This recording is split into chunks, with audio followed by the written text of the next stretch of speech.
Selamat siang Bu Eni. Selamat siang Bu Eni. Maaf Bu Eni mengganggu waktunya. Kalau boleh tahu Ibu lagi mempersiapkan apa ya Bu? Mempersiapkan materi pembelajaran untuk besok hari Selasa. Oh iya, 2. Kelas 2A ya Bu. Berarti Ibu luar biasa sekali habis ngajar, kemudian Ibu langsung mempersiapkan materi ajar untuk besoknya. Kalau boleh tahu ya Bu, tujuan pembelajaran yang akan Ibu sampaikan kepada peserta Ibu di kelas 2 besok apa ya? Yang pertama, anak memahami makna tentang sholat, ibadah sholat lima waktu. Yang kedua, anak bisa mempraktekkan sholat secara benar dalam kehidupan sehari-hari. Oh gitu ya Bu. Jadi tujuan pembelajaran Ibu besok di kelas 2 ya Bu, Ya. kan tentang bagaimana peserta didik itu memahami tentang sholat, kemudian mempraktekkan langsung. Itu luar biasa ya Bu, apalagi untuk anak kelas rendah. Kemudian Bu, apa pencapaian atau dari pembelajaran Ibu itu kira-kira apa yang hendak Ibu kembangkan gitu, atau Ibu capai dari pembelajaran Ibu besoknya gitu? Itu agar peserta didik dapat melakukan ibadah sholat ini sesuai dengan aturan-aturan ajaran agama yang sudah ditentukan. Yang pertama, yang kedua mungkin sebagai bahan untuk kita agar anak-anak ini bisa melaksanakan ibadah itu melalui kesadaran dia sendiri. Jadi setelah mereka paham dan praktekkan nanti di sekolah, dan mereka nanti diberikan kesempatan untuk dapat bisa mengamalkan dalam kehidupan sehari-hari, dalam rumah tangga mereka di lingkungan keluarga ini. Sangat bagus sekali ya Bu, apalagi untuk anak kelas rendah. Kan kelas 2 itu pasti rendah ya Bu, gitu kan mereka mampu nanti hendaknya ya Bu, gitu kan, untuk mempraktekkan langsung sholat gitu kan sesuai dengan ketentuan yang sedang berlaku ya Bu, menurut ajaran agama kita. Kemudian juga sebagai bahan ya Bu, gitu kan, bagaimana anak itu nanti paham kemudian bisa mempraktekkan langsung. Oke Bu, boleh tahu ya Bu, strategi apa yang Ibu terapkan nantinya pembelajaran itu biar konsepnya sampai kepada peserta didik? Pertama mungkin kita menggunakan metodenya mungkin demonstrasi ya. Demonstrasi nanti guru mencontohkan dulu, nanti kita ada beberapa orang murid untuk ke depan anak kita yang sudah fasih dalam membaca bacaan sholat, agar nanti mereka tahu, yang peserta didik yang lain tahu dan bisa mengikuti di bangku mereka masing-masing ketika mereka melihat teman mereka bisa menampilkan ibadah sholatnya sesuai dengan bacaan dan prakteknya langsung dengan berarti bacaan dan perbuatannya seiring. Bagus ya Bu, gitu kan, apalagi untuk anak kelas rendah tentu mereka mencontoh dulu ya Bu, gitu. Makanya Ibu menggunakan strategi demonstrasi kontekstual ya Bu, gitu kan. Kemudian ya Bu, kalau dikasih rentang ya Bu, poinnya dari angka 1 sampai 10, kira-kira di poin berapa rancangan yang udah Ibu rancang ini untuk pembelajaran besok? Nah, kalau untuk pertemuan pertama dalam praktek sholat ini mungkin 7 dulu, poin 7 dulu.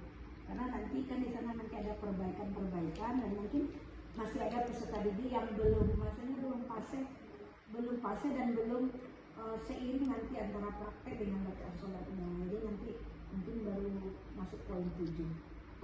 Nanti ada usaha anak kita ke poin berikutnya. Bagus ya Bu, soalnya kalau di poin 7 tentu ada tumpang tindih perubahan ya Bu, gitu, perbaikan. Tentu yang dalam perbaikan ini tentu ada proses gitu kan. Bagus sekali. Assalamualaikum warahmatullahi wabarakatuh. Waalaikumsalam warahmatullahi wabarakatuh. Sebelum kita mulai pelajaran, boleh kita berdoa masing-masing dalam hati saja. Tidak perlu, maksudnya suaranya dalam hati.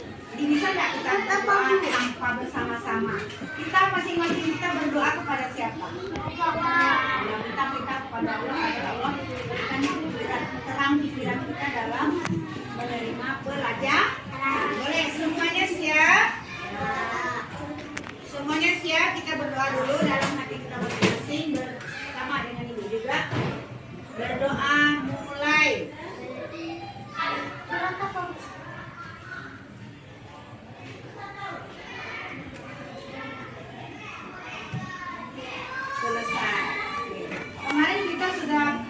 sudah belajar atau sudah membahas tentang azan dan iqamah. Setelah itu kita lanjut kepada sholat fardu atau sholat 5 waktu.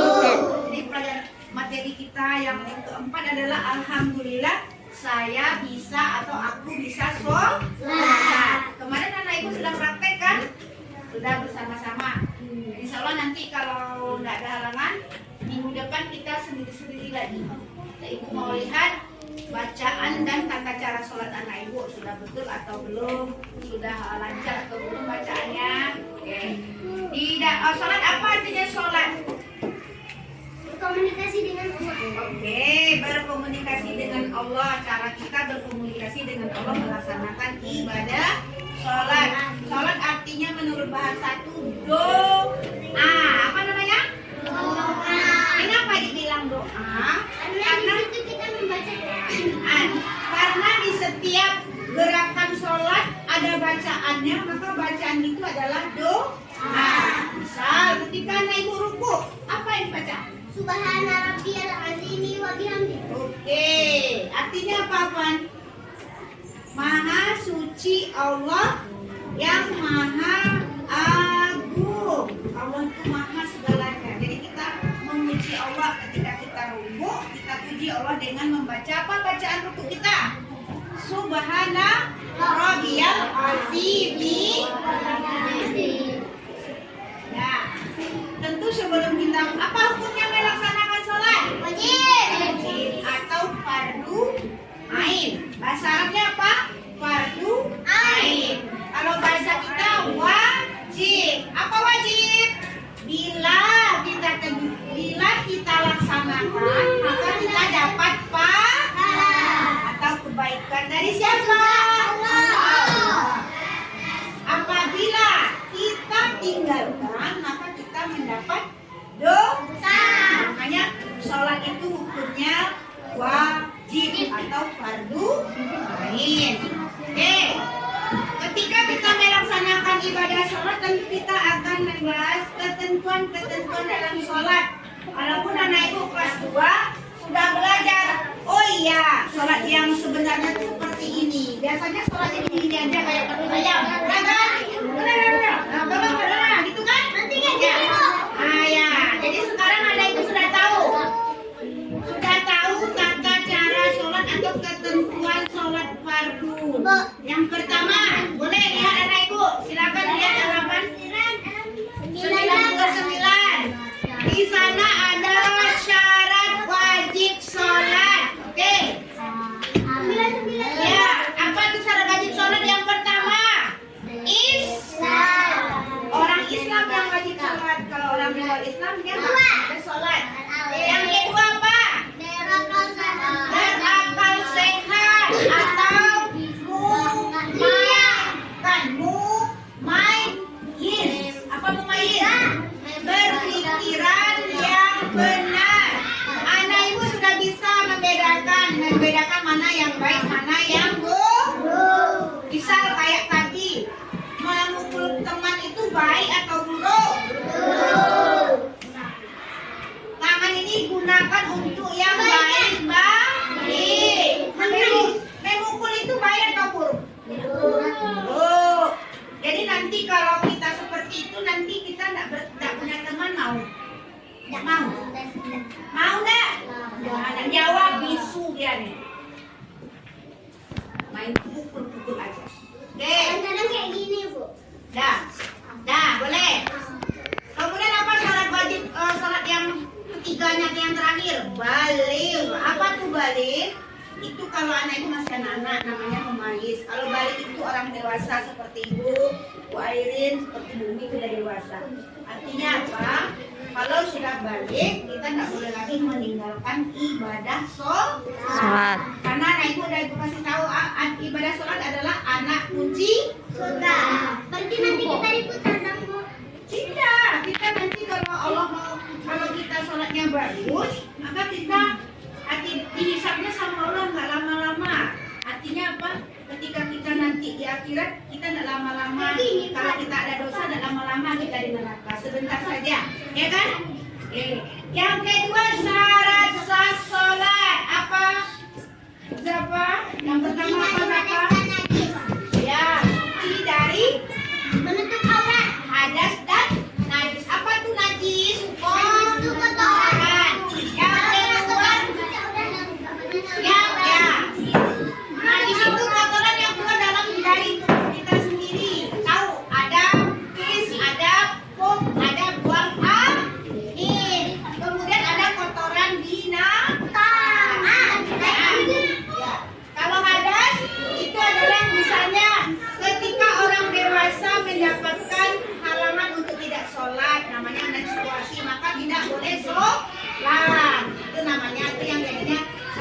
maksudnya itu suci dari hadas dan najis. Yang kedua apa? Hadas itu apa, Bu? Ibu bilang tadi orang dewasa. Kalau hadas itu orang dewasa dia. Nanti kalau naik juga dewasa tahu. Nanti deh dewasa tahu. Nah, yang kedua apa? Tutup aurat. Mana aurat kita? Nah, ini. Oke, oke, batasan aurat untuk perempuan atau muslimah. Semuanya. Anak ibu lihat ibu hari ini. Ibu yang nampak apa sekarang? Tangan juga. Itu auratnya perempuan. Yang boleh dilihat cuma muka dan Angkat tangan. yang lainnya harus ditutup dengan rapi. Yang kedua, batasan aurat laki-laki mana? Dari pusat, mana pusat kita? Dari sini, Bu. Pusat Dari mana pusat pusat? Ya, pusat sampai lo. Itu nggak boleh diumbar-umbar, nanti dipatok. Ya. Nggak boleh ya. Walaupun kamu laki-laki, ketika kita sholat tetap sopan, tetap berpakaian yang Ibu, Ah, aku pernah burung hampir dipatok ayam. ya besok jangan diumbar-umbar lagi. Nanti pingsan kita. Berikutnya masuk waktu sholat. Dah, masuk waktu sholat. Apa maksudnya? Nih kita udah belajar kemarin. Apabila azan sudah dikumandangkan, berarti waktu sholat telah datang. Berarti anak ibu harus bersegera untuk melaksanakan Sholat. kalau belum masuk waktu sholat kita nggak boleh sholat, biasa sholat kita. Yang selanjutnya menghadap kiblat. Mana kiblat kita? Mekah atau ke arah barat. Mana ada namanya? Lanjut. Kemudian anak ibu, kita masuk lagi rukun sholat ada berapa? Lihat dulu. Ada berapa rukun sholat? Rukun sholat ada berapa nih? Banyak. 16 macam. Apa saja dia? Satu, Islam. Dua, nasihat dan balik. Tengok dulu Alvan. Tengok di bawah itu rukun sholat. Tengok dulu. Nah, yang pertama apa? Berdiri bagi yang mampu. yang mampunya maksudnya kita ke dalam keadaan kalau anak ibu pusing rasanya mau pingsan, nah boleh sholatnya sambil duduk. Ya, ada kursi kasih bantal, kursi kita kasih bantal kalau kita demam. Jadi tidak ada cerita yang tidak yang kalau kita boleh untuk tidak sholat ketika apa? Kalau kita sudah kritis di ruang ICU, boleh kita boleh. Tapi kalau kita masih bisa kuat untuk berdiri atau duduk, kita harus sholat. Karena hukum sholat apa tadi? Wajib. Oke. Kemudian yang kedua apa? Niat. Boleh. Anak ibu bisa baca niat sholat subuh? Bisa. Sama-sama. Sama-sama. Bismillah dulu. 1, 2, 3.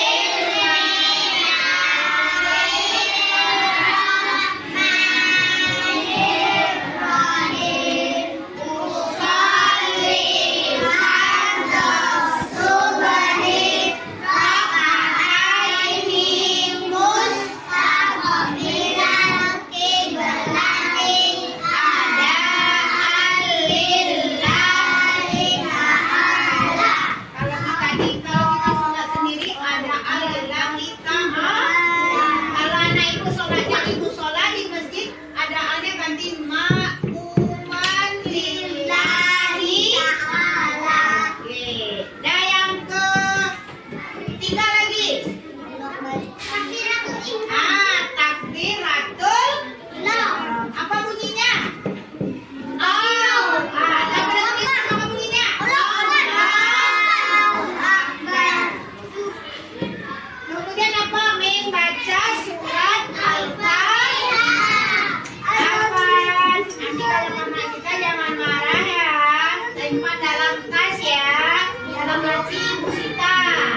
Kalau kamu pegang ibu tak. Aku mau bantu. Ini aku mau. Eh. Nah, jadi anak ibu berapa rukun sholat tadi? Ada 13. Yang keempat apa? Membaca surat Al-Fatihah. Ya, membaca surat Al-Fatihah. Yang kelima. Rukun dengan Tuhan. Yang kelima. Ya, ruku dengan tumak. Apa?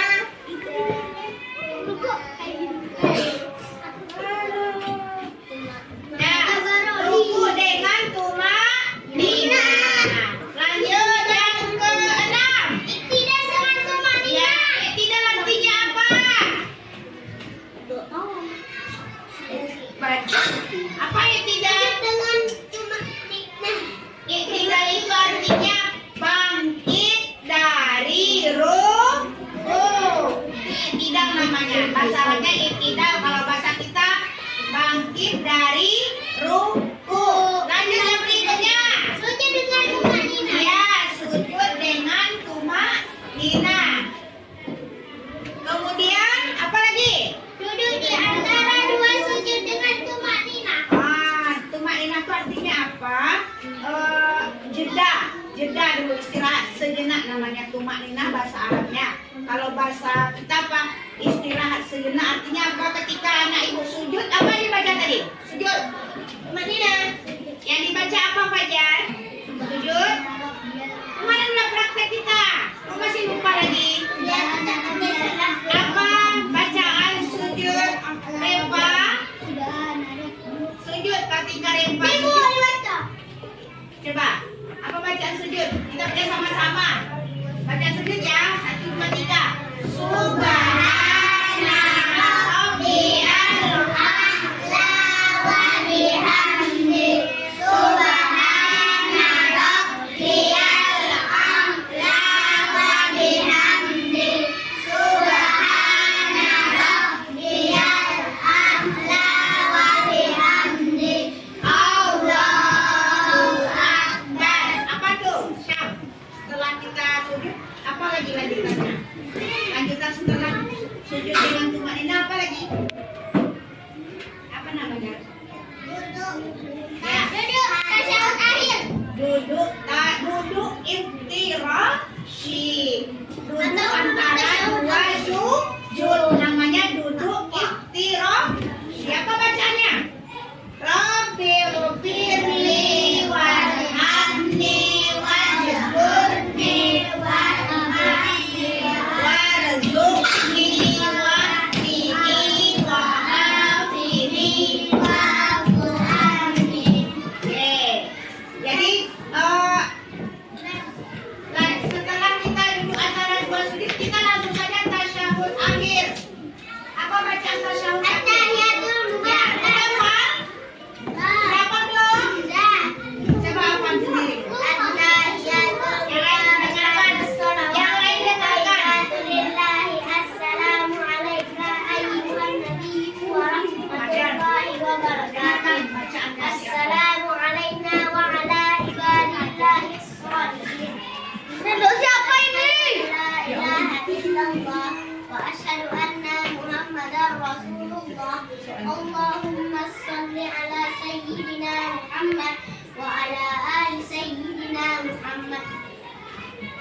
كما صليت على سيدنا إبراهيم وعلى آل سيدنا إبراهيم وبارك على سيدنا محمد وعلى آل سيدنا محمد كما باركت على سيدنا إبراهيم وعلى آل سيدنا إبراهيم في العالمين إنك حميد مجيد.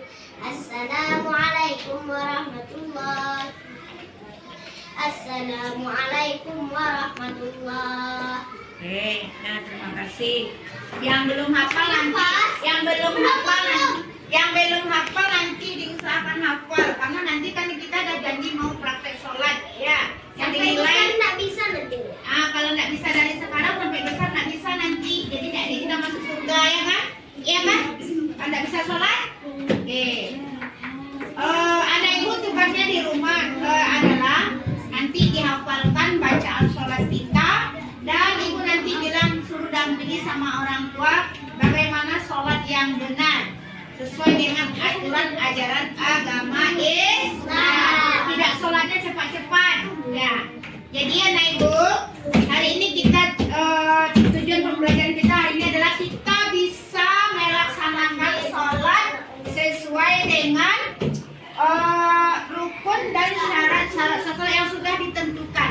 Jadi anak ibu tidak ada lagi sholatnya serampangan, tidak ada lagi sholatnya sembarangan. Jadi kita kalau beribadah itu harus dengan ilmunya. Mana ilmunya? Ini yang anak ibu pelajari tadi. Ada rukun sholat, ada syarat sholat, ada syarat wajib sholat, ada hal-hal yang membatalkan sholat, sunnah-sunnah sholat. Jadi kalau anak ibu sudah paham, insya Allah nanti sholatnya sampai kita tua, sampai mati sholat kita benar. Jadi kalau sholat itu harus diikuti dengan serius. Tidak boleh ketika kita belajar anak ibu main-main.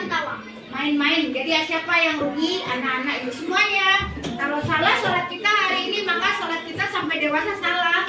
Jadi kalau dulu kelas 3 belajar sholat, sekarang udah kelas 2. Berarti anak ibu sudah belajar sholat sejak dini, sejak kecil. Apa tadi hukumnya melaksanakan sholat? Wajib. Kemudian sholat merupakan rukun Islam yang keberapa? 5. Sholat merupakan rukun Islam yang keberapa? 2. Rukun Islam ada berapa? 5. 1. Syahadat. 2. Sholat. 3. Puasa. 4. Zakat. 5. Haji. Jadi anak ibu semuanya, untuk agar kita lebih dicintai oleh Allah, maka laksanakan perintah Allah.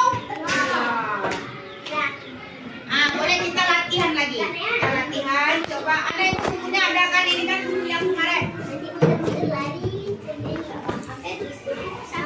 Untuk hari ini selesai. Kita sambung lagi untuk minggu depannya adalah prakteknya lagi. Praktek membaca dan praktek gerakan sholat. Jadi keserasian bacaan dan gerakan sholat. Oke, mungkin hanya sampai di sini. Ibu akhiri, wabillahi taufiq wal hidayah. Assalamualaikum warahmatullahi wabarakatuh. Boleh kita tepuk anak soleh dulu. Tepuk anak soleh. Anak soleh, rajin sholat, rajin ngaji, orang tua dihormati, cinta Islam sampai mati. La ilaha illallah Muhammadur Rasulullah. Yeay.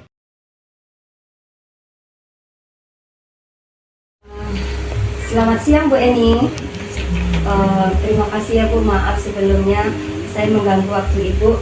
Di sini kita akan melakukan praktek coaching, yaitu pasca observasi ya Bu. Itu kan kemarin kita sudah melakukan observasi, kemudian saya juga sudah masuk ke kelas Ibu. Kebetulan kemarin kelas 2B, yaitu observasi pada proses pembelajaran tentang sholat Ibu, gitu kan. Sekarang akan pasca observasinya, kalau boleh saya tahu bagaimana menurut pendapat Bu Eni setelah Bu Eni menyajikan pelajaran di kelas Ibu kemarin. Menyenangkan kalau melihat tingkah pola anak-anak ketika diberikan materi praktek sholat. Mereka tuh senang karena mungkin selama ini mungkin materi aja, terus hari ini kita memang masuk ke ibadah, khususnya praktek sholat kan, ke prakteknya. Jadi anak-anak tuh menerima dengan senang hati. Oh, berarti anak langsung praktek ya Bu, berarti Karena sebelumnya sudah diajarkan tata cara bacaan sholat, kemudian keserasian gerakannya. Jadi hari ini, kemarin itu kan langsung prakteknya. Oh gitu, berarti Ibu juga senang, anak-anaknya ya Bu, senang karena setelah memahami konsep kemudian langsung mereka praktekkan. Kemudian Bu, apakah proses pembelajaran Ibu itu sudah sesuai dengan tujuan yang Ibu rencanakan sebelumnya? Alhamdulillah sudah sesuai, tapi mungkin masih ada sedikit kendala, mungkin keterbatasan anak dalam menghafal bacaan sholatnya, dan keterbatasan anak ketika menyesuaikan antara bacaan dan gerakan sholatnya pas enggak, di situ mungkin yang kurang sesuai. Oh gitu, berarti sekali kalau sudah sesuai tetapi ada kendalanya Bu. Kalau posisi sempurnanya ya Bu gitu kan di rentang angka 10 gitu kan, kalau boleh tahu ya Bu gitu kan, Ibu berada di posisi mana? Untuk sementara mungkin 7, karena mungkin anak itu kan masih dalam rangka belajar dan berlatih. Jadi ketika membaca bacaan sholat itu kan mereka masih belepotan bacaan sholatnya, jadi mungkin di posisi angka 7. Oh gitu, mencapai yang ke-8-nya. Oh iya. Jadi di sini Ibu memilih angka posisi 7 ya Bu, mendekati posisi 8 karena ada perbaikan gitu kan, perubahan. Kalau boleh tahu nak Bu gitu kan, ada enggak kendala bagi diri pribadi Ibu sendiri gitu ketika Ibu menyampaikan materi dalam proses pembelajaran Ibu kemarin? Ada sedikit kendala mungkin karena anak itu kan tidak sepenuhnya dengan kita ketika dia mengerti bacaan sholat. Memang harus didampingi orang tua di rumah. Mungkin kurangnya dampingan dari orang tuanya, misalnya ketika dia menghafalkan bacaan sholat dengan keserasian gerakan sholat. Jadi kadang mereka sujud ya harusnya bacanya ini, mereka bacanya yang itu. Jadi mungkin kurangnya dampingan dari orang tua di rumah mungkin. Karena kalau di sekolah kan kita waktunya cuma pendek. Jadi baru menyampaikan, belum setengah perjalanan membaca, waktu sudah habis gitu. Mungkin kendalanya harus ada dampingan dari orang tua. Anak mendampingi anak untuk melafalkan bacaan sholat, untuk untuk keserasian gerakan dan bacaan itu memang harus didampingi orang tua di rumah. Oh jadi di sini ya Bu, kendala bagi Ibu pribadi tentu ada dampingan khusus, ibaratnya kita yang cuma sesosok guru ya Bu gitu kan, jadi harus melibatkan orang tua gitu karena kan. di sekolah waktunya mungkin kurang cukup gitu. Oh gitu, jadi kendala Ibu waktunya ya Bu gitu kan, segi waktu. Kemudian apa, di saat Ibu melakukan proses pembelajaran kemarin itu ya Bu, ada nggak hal-hal yang memuaskan bagi Ibu yang tak terduga sama sekali terhadap peserta Ibu? Ada beberapa peserta didik yang mungkin dia tuh lancar sekali bacanya, cuman itu ketika kita melihat anak yang sudah lancar bacaannya dengan keserasian gerakan sholatnya itu bahagia rasanya. Mudah-mudahan nanti anak bisa mengaplikasikan dalam kehidupan sehari-hari di rumah tangganya. Cuman ketika ada beberapa mungkin yang masih kurang gitu kan, tapi itulah tugas kita untuk memberikan support kepada anak yang mudah bisa ditingkatkan, dipertahankan. Kalau yang belum, mari berpacu untuk bisa. Oh gitu. Jadi kalau anak yang udah paham itu ya Bu gitu udah pasti, kemudian anak yang belum, jadi Ibu kira-kira strategi Ibu terhadap anak yang belum dan kurang memahami itu seperti apa ya Bu? Mungkin diberikan dalam proses pembelajaran, diberikan reward, dikasih reward lah, supaya nanti kalau bacaan sholatnya lancar atau gerakan dengan bacanya serasi, dikasih nanti hadiah dari Ibu gitu. Jadi sehingga anak-anak ini berusaha dia untuk bisa melakukan sholat dengan baik. Oh gitu. Kasih reward, kasih hadiah lah gitu. Oh jadi dengan reward yang Ibu berikan tuh otomatis mereka termotivasi Bu gitu kan untuk merubah gitu bagi yang belum pasti ya Bu gitu kan. Kemudian kalau boleh tahu nak Bu, untuk pembelajaran Ibu ke depannya, kan Ibu inginnya berubah nih gitu anak peserta didik yang belum memahami, kira-kira kapan ya Ibu melakukan perubahan untuk pertemuan berikutnya gitu kan? Kira-kira butuh waktu berapa lama? Paling untuk 3 kali pertemuan lah gitu. Karena kan kalau di jam praktek sholat itu kan termasuk kuliah fikih, kan ibadah jamnya lebih panjang waktunya. Kadang ada 4 kali pertemuan. Oh gitu, jadi sekitar 3 dan 4 kali pertemuan. Ini kan kemarin baru 2 kali pertemuan praktek, masih kurang maksimal, mungkin tambah 2 kali pertemuan lagi baru insya Allah lancar lagi. Oh jadi membuat peserta didik itu benar-benar ya Bu, apa yang kita harapkan itu tercapai gitu. Kalau boleh tahu nak Bu, siapa saja yang Ibu libatkan yang Ibu libatkan dalam perubahan dalam proses pembelajaran Ibu ke depannya menjadi lebih baik?